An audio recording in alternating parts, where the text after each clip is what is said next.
Hai semuanya, selamat datang di video kali ini. Kita akan menyusuri perjalanan hidup seorang tokoh yang sangat berpengaruh dalam sejarah Indonesia. Haji Muhammad Soeharto, presiden kedua di Indonesia. Dari anak petani sederhana hingga memimpin negara selama lebih dari 3 dekade. Gimana bisa? Yuk kita mulai perjalanannya. Sebelum kita mulai, jangan lupa like and share videonya ya, biar makin banyak yang tahu sejarah Indonesia. Soeharto lahir pada 8 Juni 1921 di Desa Kemusuk dekat Yogyakarta. Ia berasal dari keluarga petani sederhana. Sejak usia 40 hari, ia tidak diasuh langsung oleh orang tuanya, melainkan dititipkan kepada Mbah Kromo, seorang dukun bayi. Masa kecilnya penuh tantangan, orang tuanya berpisah dan ia sering berpindah-pindah tempat tinggal. Tapi justru dari situlah karakter tangguhnya mulai terbentuk. Soeharto baru mulai sekolah pada usia 8 tahun dan sempat beberapa kali pindah sekolah karena mengikuti keluarganya.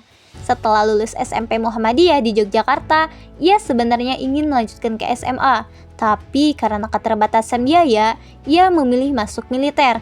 Pada tahun 1940, ia diterima di Akademi Militer di Magelang dan dikenal sebagai prajurit teladan.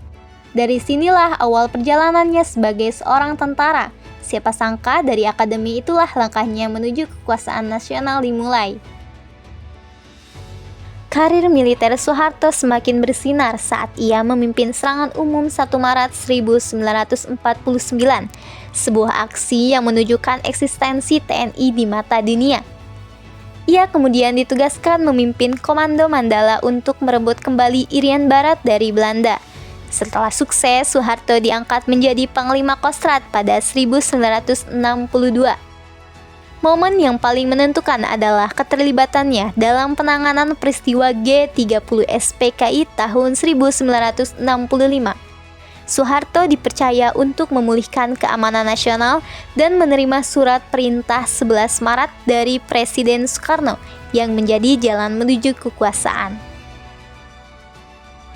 Pada tahun 1967, Soeharto ditunjuk sebagai pejabat presiden menggantikan Soekarno, lalu dilantik secara resmi oleh MPRS pada 27 Maret 1968.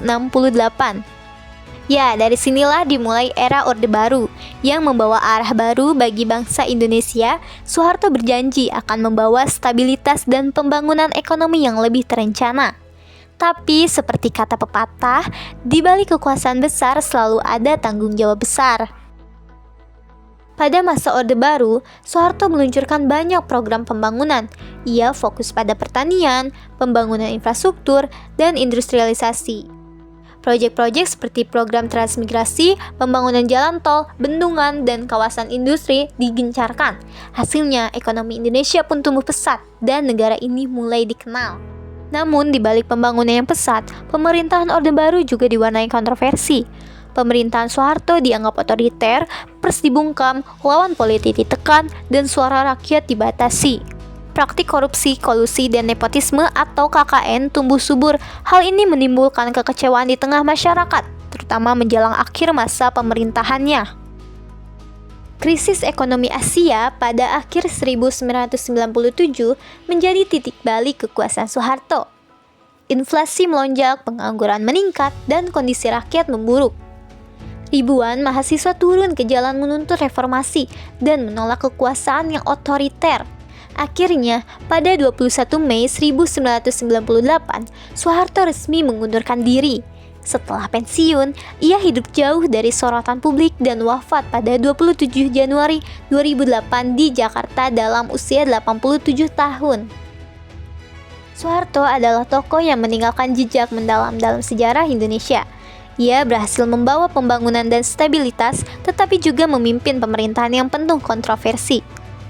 Hingga kini, warisan politiknya masih menjadi bahan diskusi dan pelajaran penting bagi generasi penerus bangsa. Sekian dari saya, Finza Pianti, and bye-bye.